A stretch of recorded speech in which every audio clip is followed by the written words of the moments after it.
you from the toss. It's the India versus Zimbabwe third T20I in the series, which a lot of people were actually saying was mainly about, let's say, bringing in young players, is very finely poised with the third T20I just about to begin in about 25 minutes from now, because two T20Is in, it's 1-1. But the news from the center of this particular game, and the toss is done, is that India have won the toss and that they have opted to bat first. So no real surprise, especially when you consider the fact that in the last game also, that is exactly what Shubman Gill had done when he got the chance to pick what it is he wanted to do. So the big news, and something that is worth a little bit of discussion really when you're talking about how it is that the Indian team will shape up going into this match, is that three changes, or rather four changes, have been made to the Indian team. The first three changes, perhaps, well, that is something that will be less of a surprise, because the three World Cup winners, in Shubman Gill's words, that is, of course, Yashasvi Jaiswal, Shivam Dube, and Sanju Samson, slot back into the playing 11. The fourth change is that Mukesh Kumar, who had a pretty good spell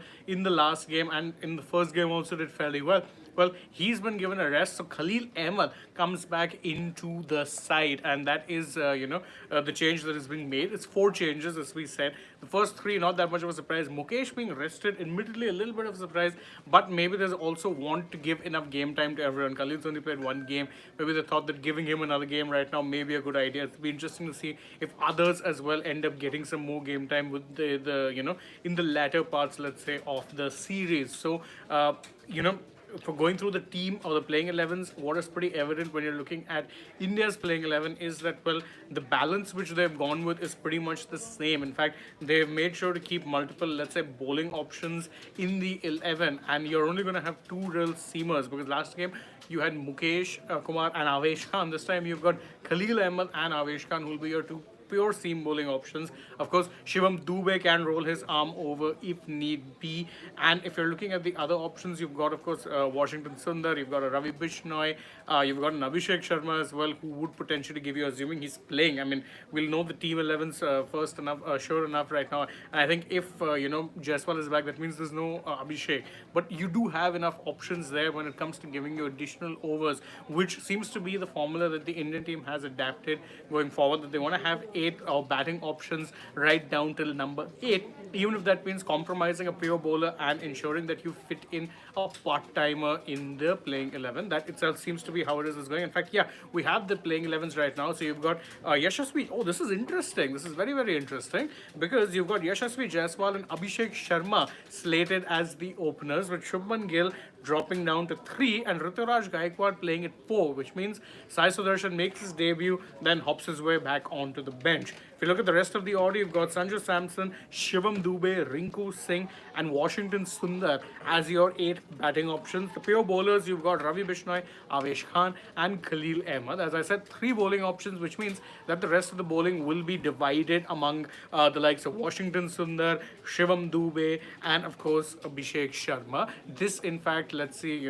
will be a real test of these bowlers, because again, it's a relatively new formula that India have taken up in recent times. Previously, you saw that they preferred having batting up till 7 even, and that way they could have another bowling or a pure bowling option. In that sense, well, they've chosen to go a slightly different route now, and it makes sense given that that was the way or the method that served them so well in the recent T20 World Cup campaign that, of course, saw them end a 11-year drought as far as ICC trophies are concerned. So that is the big news when you're looking at the playing 11. And in fact, there's a lot of people are pointing out there's 4 openers in the playing 11. Yeah, that's correct.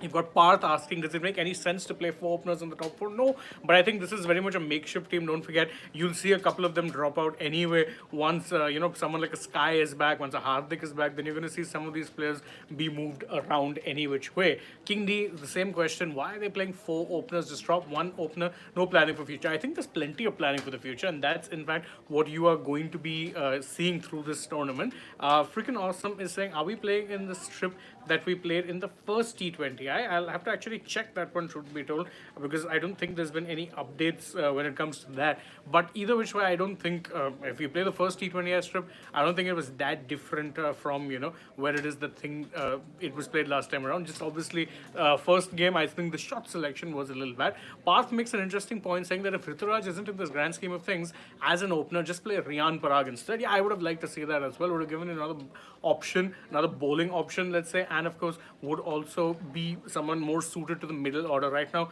that top order looks very opener heavy, which is easy to understand given they're playing four of them. But that's the toss news for you guys. India won the toss. They're going to bat first. Hopefully, they can take a 2-1 lead in this particular series. But more so than that, you'd hope that some of India's, future prospects end up having a good run in this particular game and of course the series. So thank you guys so much for joining us. As always, we enjoy your company, and if you enjoy our work, please don't forget, like, share, subscribe, tap the bell, leave us a comment, follow us on social media. We're on Instagram, X, and Facebook. Don't forget to download the AajTak app as well, and if you're already on the channel, go ahead and check out some other videos we've done as well, and stay tuned, plenty more coming your way. But now from my side, it is